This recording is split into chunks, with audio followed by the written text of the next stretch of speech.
Hello, this is Kevin Kearns Always Pick Last, Chapter 5. Mm. The Wake. We were at the funeral home, and we were once again surrounded by people who wanted to talk about Dad. We'd gathered yet again for another rosary service because so many people had wanted to attend that that service that the funeral home had scheduled 3 services. Fr. Walsh led us in saying the rosary. I respond in a barely audible monotone. The smell of the flowers had begun to make me miserable. I looked around and noticed that no one looked happy to be there. So why did they want to come? I refused to look at the casket, at Dad. Everyone around me kept saying, "He looks good. Doesn't he look good?"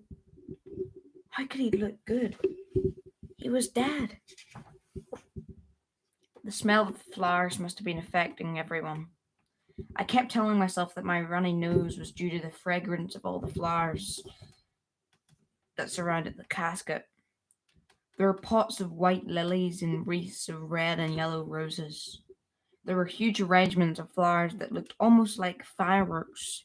They were so big and spiky. Dad had been there.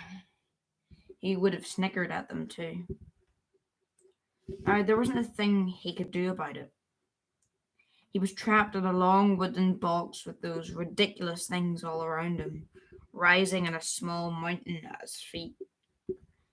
I hadn't meant to look at him, but once my glance fell upon my dad's face, I couldn't turn away. I started gulping really big gulps, swallowing air and tears. I wasn't going to cry again, not in front of all these people. There were a few of my friends from school there with their parents, and they stood in line to talk to my mother. I refused to stand up there with her.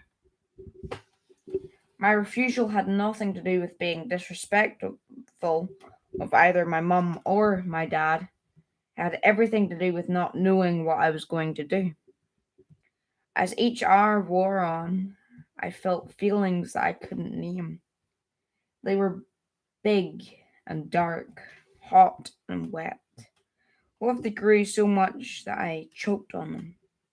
What if suddenly I went absolutely berserk and started running wild in the room, tearing the flowers from their stems, raining red and yellow and orange petals around the room like confetti? What if I gave in to my deepest impulse to reach into the casket and grab my dad by his soot covered shoulders and shake him until he gasped for breath and lived again? Just to hear him breathe one more time, to hug his warm and living body and say, "I love you." Hail Mary, full of grace. The words rose and fell in a huge wave of murmurings in the overheated, heavily perfumed room. The cloying sweetness of the flowers mingled with the fragrance aftershave, sweat, candle wax, and tears. The resulting aroma was a noxious cloud that enveloped everyone in the room. Holy Mary, Mother of God. Someone burst into tears as if begging the Mother of God to bring her peace. I peeked up and saw it was my mother. Her shoulders shook as Auntie held her around her waist. A damp wad of tissues clamped her nose. Father Walsh grimly marched on through the litany of prayers, clearing his thickened voice occasionally. My knees ached. My fingers were locked against the backs of my hands as I held them together, as I'd been taught in Sunday school. The pain, a welcome distraction from what was going on in the room. Not one single kid in my class came to talk to me when the rosary was done and the prayer vigil concluded. They'd hung close to their parents, barely even glancing up, certainly not looking at the casket. I envied them, their set of healthy appearing parents, but knew that I would reject even the smallest sign of pity in their eyes. I backed into a far corner of the room, making myself as small and as invisible as possible.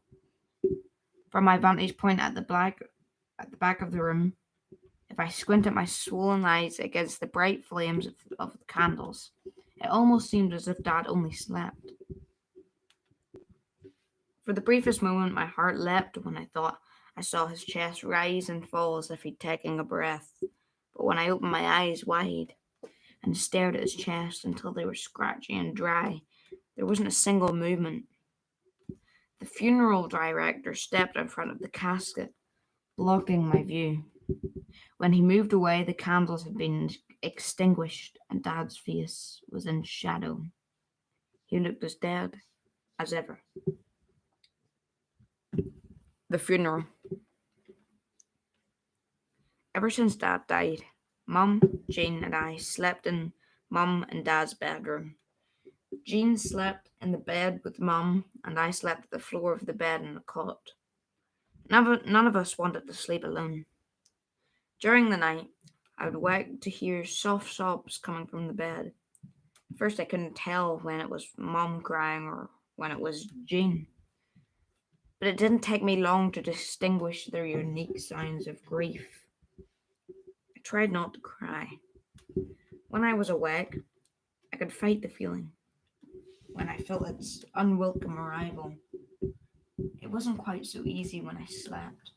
My dreams took over my will, and I would wake into Mum's gentle touch as she stroked my back until I quieted and fell back asleep. The morning of Dad's funeral dawned with an irreverent, bright sun.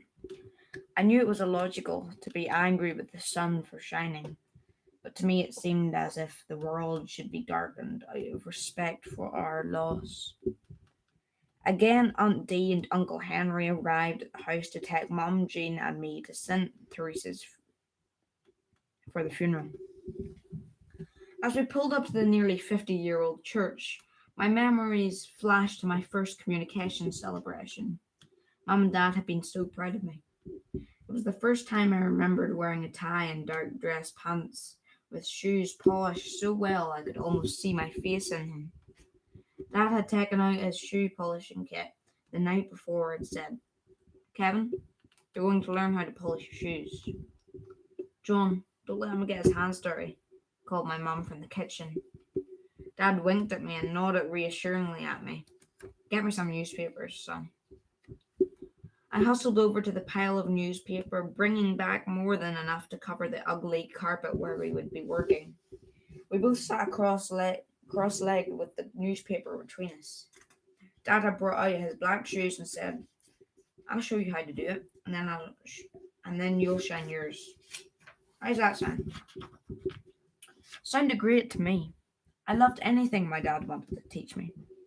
I watched carefully as he picked up a wooden handled tool that the bristles had seemed to be stuck together. As he pressed the bristles into the tin of polish, I could see that unlike dried paint, they were still flexible. They were just covered with black polish. He rubbed polish all over the outside of the first shoe, and then the next one. Then he carefully turned the tool around so that I could take it by the clean handle end. "Go ahead and get some polish on that brush there." I swirled it inside the tin just as I had seen him do, and then picked up my smaller shoe and smeared polish against the black leather. "Make sure you get it in the crevices." I rubbed polish into the shoe, and when I went back for more polish, he cautioned me. "You don't need a whole lot more. Just use what you have in the brush right now. You can get more polish for your other shoe." So I went on rubbing and rubbing until Dad was satisfied. I'd gotten all the shoe covered and then went on to the next shoe. Once I was done, he wiped the bristles clean as possible with a piece of newspaper and carefully put it in the trash. "Don't want to get polish in your mum's nice carpet here." He winked at me. I take this big buffing brush and it's time to make those shoes shine. He showed me how he buffed his shoe, breathing warm breath onto parts of his shoes that weren't polishing to his satisfaction, before moving on to the next section. This part takes the longest, but it's where you should show people that you really know what you're doing. When you leave parts of your shoe unshined, you tell the world that you don't care about how you do things. I know, Dad. I heard him say this over and over again. Things just weren't worth doing unless you did them exactly right. When he handed the buffing brush to me, I buffed and huffed just as he'd done. When my hands got tired, he'd take over and help me out until they were rested again. He always let me do the final buffing, which made me feel like I was doing the job exactly right. As we waited for the traffic to clear to park in the parking lot, I stared down at my shoes. I hadn't thought to polish them for the funeral. Tears stung my eye as I imagined how disappointed Dad might be for me to show up at his funeral with my shoes not polished. Uncle Henry opened the back door for Mum, and he held her hand as she got out of the car. He did the same for Jean. When it was my turn, I ignored his hand as I scrambled out of the car, but I didn't pull away when he clapped his hand on my shoulder and gave it a squeeze. Together we climbed the cement flight of stairs up to the great wooden doors that opened onto the very long church where we had attended Mass every Sunday since I could remember. Mum grabbed the metal railing, pulled herself up each step, just like the older scarf-covered immigrant women from the neighborhood did. For a moment, I was knocked out of my own dark pool of self-pity as I watched her painful progress up the steps. Suddenly, she no longer seemed like that light-hearted, fun-loving girl who danced to Lawrence Welk Sunday nights in our living room. She looked old, tired. Her face had great lines around her mouth as if she were using great effort to hold her lips in place. Jean, too, looked older, wiser. At 18, she was just an adult. She'd lost her dad, too. Ray's word echoed in my mind. You'll have to be the man of the house now, Kevin. I moved ahead of Auntie and Uncle Henry, who had both put hands on my shoulders. It wasn't that I was rejecting their love and support. It was time I showed my mum and my sister some love and support. I hustled up between the two and reached for their hands. Mum gave me a wordless look. Her lips moved fractionally into a grateful smile, and the three of us entered the church where F.R. Walsh would preside over the funeral of the man that had meant the world to the three of us. At the very least, we would shoulder this burden together. More flowers, more candles, incense being lit at the back of the church could be smelled deep inside the church, but fortunately, the soaring ceiling would collect the majority of the smells and keep me from gagging on them. The organ signaled the solemn procession with the priest and altar servers walking up the central aisle. The start of the funeral, for the first time in my life. Sat in front row at church between Mum and Jean. Family and friends filled the pews behind us. I didn't even look around until the final prayers and blessings had been given. I kept my gaze averted even during communion. When I did look around, I was absolutely shocked. The church was so full that it was standing room only. I'd known my dad had been a very special man and knew a lot of people, but this outpouring of support and sympathy stunned me. The burial. As we processed out of St. Therese, I glanced across the street, and there on the corner of Broadway and Edith was the little corner store where Dad would go to buy his El Producto cigars. I remember plenty of Sundays that he'd nod toward the little store as if asking my mother for permission to go and get some cigars.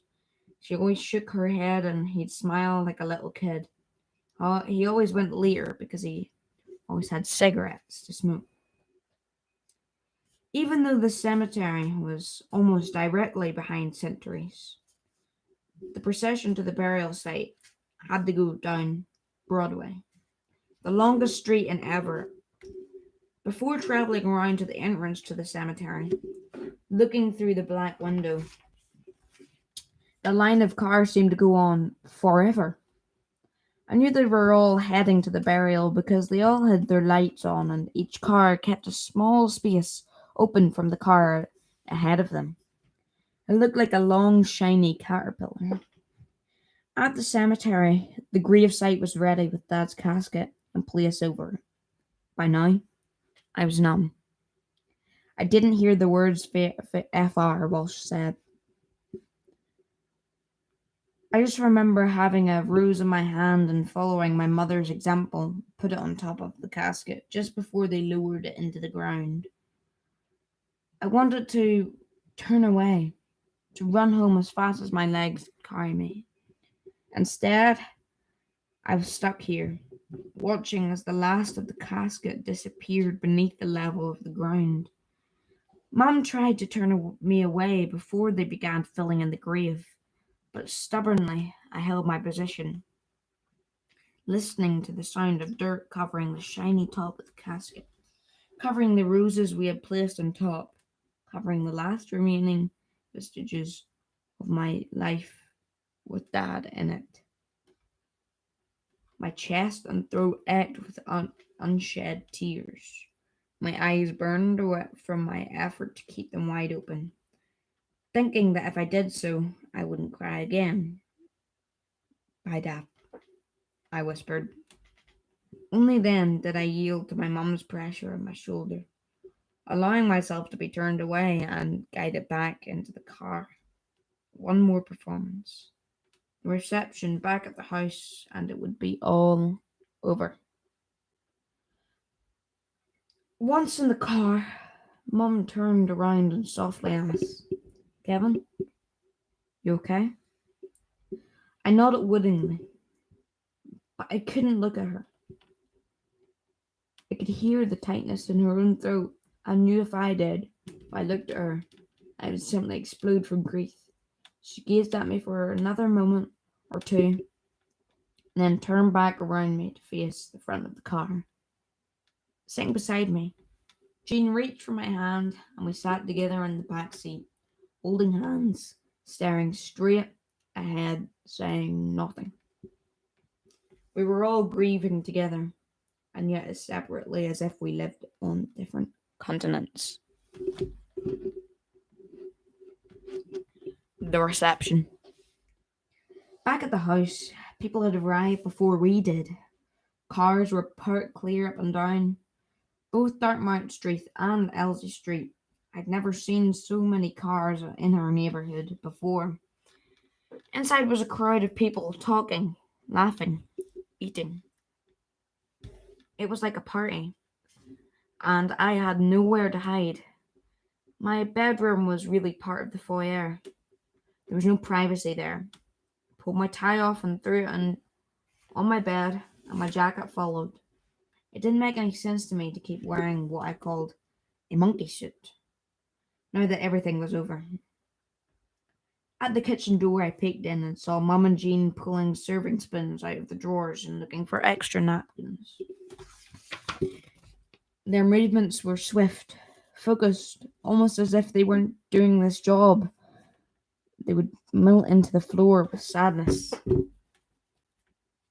For the first time, I wondered what they were feeling. How were we going to live? Even when Dad was alive, we never had a lot.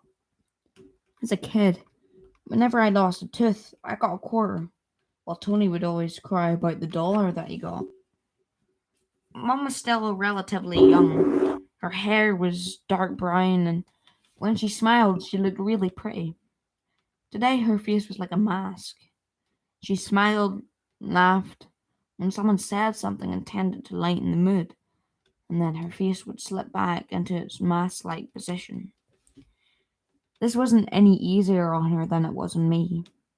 Ray's words, "You have to be the man of the house," kept echoing in my head. How was I going to do that?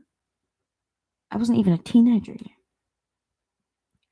Dad hadn't lived long enough to see me turn 13. A hand on my shoulder made me turn and look up. Auntie smiled, sad, sweet smile at me. You need anything to eat, Kevin? At least she was smart enough not to ask me how I was feeling. I shook my head. What were you thinking about? It took me a few moments to figure out how to answer her question.